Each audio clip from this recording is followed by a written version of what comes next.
డబ్బులతో ఈ మందిరాన్ని కట్టుకున్నామండి అందరం. మరి ఈ మందిరం ఇలా స్థాపింపబడడానికి మరి యశయాంకులు ఎంతగానో మరి పరితపించారండి. తన ఆరోగ్యాన్ని అంతా కోల్పోయారు. మరి అది నాకు తెలుసు.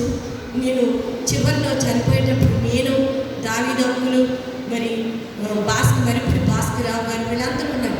నెలకి ఒక పాస్టర్ గారిని ఆయన డబ్బులతో తీసుకొచ్చి పాస్టర్ గారు లేనప్పుడు ఇక్కడ సంస్కారం ఇప్పించేవాళ్ళండి అంకులు. నేను ఇంకా చాలా నేను చెప్పాలి కానీ టైం అయిపోయిందని చాలా క్లుప్తంగా చెప్తున్నాను. నెలకు ఒక పాస్టర్ గారిని తీసుకొచ్చేసి లోదరని పాస్టర్ గారిని ఆయన వేరేగా సంఘాన్ని స్థాపించుకోవచ్చు కానీ ఆయన అలా చేయలేదు. లోదరని సంఘం అంటే ఆయనకి చాలా అభిమానం అండి. అందుకని ఆ సంఘం కోసం తన ప్రాణాన్ని పెట్టడానికి కూడా ఆయన సిద్ధపడ్డాడు. తర్వాత మేము అనేక మంది మరి మా సంఘంలో కలిసిపోండి, వద్దు మీరు బయటకు వచ్చేసారు కదా, మేము కూడా చాలా మంది ఉన్నారని చెప్పి రెవెన్స్ ఫెలోషిప్ వాళ్ళు వచ్చారు, ఇంకా చాలామంది సంఘాల వాళ్ళు వచ్చారు. కానీ మేము లోదరన్ సంఘంలోనే ఉంటాము, మేము ఎక్కడికి వెళ్ళము అని చెప్పి అంకులు మరి ప్రెసిడెంట్ గారి దగ్గరికి అందరి దగ్గరికి వెళ్ళి మరి దీన్ని బైఫర్కేషన్ చెయ్యండి మరి అని ఎంతగానో అందరినీ రిక్వెస్ట్ చేసి మరి సంఘం విడిగా ఉండిపోకూడదు, సంఘం ఎంతగానో మరి ఈ సంఘం నా వెనకాతలు వచ్చారు కాబట్టి వీరి కోసం మరి ఏమైనా సరే చేయాలని చెప్పి అంకులు ఎంతగానో మరి పాటుపడ్డారు.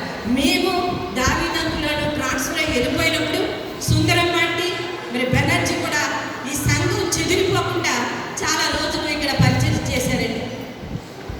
మేము ఆంటీ ఇక్కడ ఎంతగానో మరి సంఘంలో అంటే ఫైనాన్షియల్ సపోర్ట్ అంతా లీలాసుందర్ చేసినప్పుడు మాస్టర్ గారికి డబ్బులు ఇవ్వడానికి కూడా మా చర్చిలో డబ్బులు లేనప్పుడు లీలాసుందర్ గారు ఎప్పటికప్పుడు తను దశమ భాగం కన్నా ఎక్కువ ఇస్తూ మరి పాస్టర్ గారికి జీతం ఇవ్వడానికి ఆవిడ ఎంతగానో సహాయపడ్డారు. ఆంటీ మరి కమలాదేవి ఆంటీ మేము కూడా ఒకేసారి మరి ట్రాన్స్ఫర్ అయ్యి వెళ్ళిపోవలసి వచ్చినప్పుడు మరి సుందరమ్మ ఆంటీ అప్పుడు దాకా మరి అంకుల్ పోయిన వేగంలో ఉన్నప్పటికీ మరి ఆంటీ బయటకు వచ్చి మరి బెనర్జీని తీసుకుని మరి ఈ సంఘం చెదిరిపోకుండా ఎంతగానో మరి ఆంటీ సహాయం చేసిందండి. మరి ఇలాంటి మరి పరిచర్య జరిగింది. అంకుల్కి ఇంకా సంఘం ద్వారా లోదరన్ సంఘం